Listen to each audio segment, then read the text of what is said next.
The Cottingley fairies were great fun while they lasted, which was most of this century. And the case is very instructive. It shows that claims made by sweet, innocent children must be treated as cautiously as those by adults. Some photographers have been astonished by their own pictures, like Gordon Carroll. I stood in this church and I took this photograph and it looks as if it's got a ghost on it. I'm absolutely sure there was nobody in the church at the time. Sun was coming through from the south-southwest position. It was about, I should say, between 1:30 and 2 o'clock. I took this picture on a brief time exposure of about 2 seconds, and there was nothing there. But when the slide was processed, it showed a hazy, kneeling figure. The figure was totally transparent. You could see the altar rails through the figure and also the steps. One of the possibilities is that somebody, having walked in front, but how in 2 seconds of my looking at the camera taking a brief time exposure, anybody could walk in, kneel down and disappear. It's just impossible for it to have been another human being. Over the years, quite a few mysterious photographs have been published which appear to show ghosts. Here's a famous example made by a respected solicitor in a church in Arundel, Sussex in 1940. It shows a weird, luminous figure standing in front of the altar. And here's another church ghost made by the Reverend Kenneth Lord in his church in Newby, Yorkshire. And it shows a hooded figure with a ghastly, skull-like face standing beside the altar rail. Well, do these pictures really prove the existence of ghosts? Or can it be that even when photographers are honest, cameras can lie? In this Home Office laboratory is the world's most advanced equipment for the examination of photographs.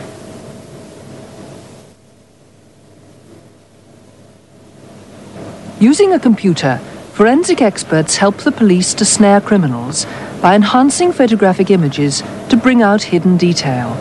Today, the computer is focused on the phantoms. The photographs are optically scanned and fed into the computer for analysis. Tim Newton and Dr. Steve Gull begin with Gordon Carroll's photograph.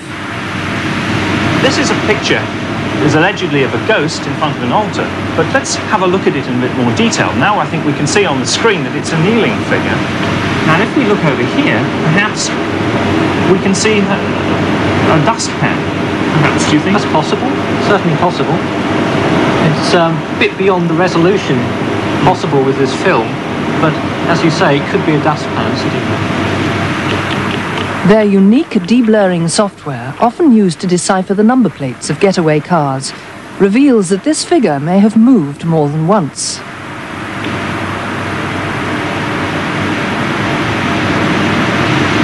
So what seems to have happened here is that somebody in a very long exposure picture in a very dark church has been cleaning the step and moved several times during the course of the exposure. Their conclusion? The picture shows a cleaning lady. In the Arundel photograph, they've noticed a bright streak to the left of the figure. Isn't it strange how the streak seems to end on this candle? Yes, it certainly does seem to be heading that way. We can increase the contrast of this picture.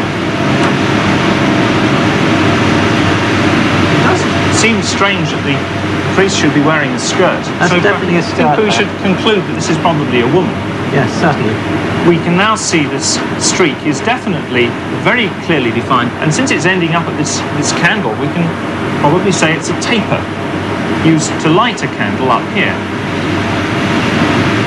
If their hunch is right, and the picture shows a woman carrying a lighted taper up the altar steps, that would explain the bumps in the streak, and the height of the bumps should be the same as the height of the steps. So if I measure the top point here, and the bottom point down there, it gives me a height difference of about 24 units on this. And if I repeat the operation and go from the height difference from one step to the step below, Gives me a height difference of 25 units. That's very close indeed. That's almost definitely due to her walking up the stairs. So that seems pretty conclusive then. We can be pretty sure this isn't a ghost. I think we can, there's a perfectly yes. natural explanation for this, that somebody came into the church and up the stairs to light the candle while the picture was being taken.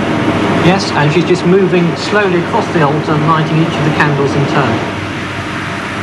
But what about the sinister figure snapped by the Reverend Kenneth Lord in his church at Newby in Yorkshire?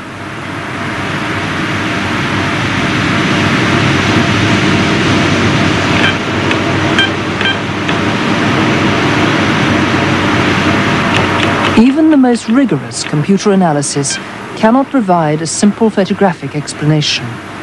I don't think at this stage there's anything unusual about the picture at all.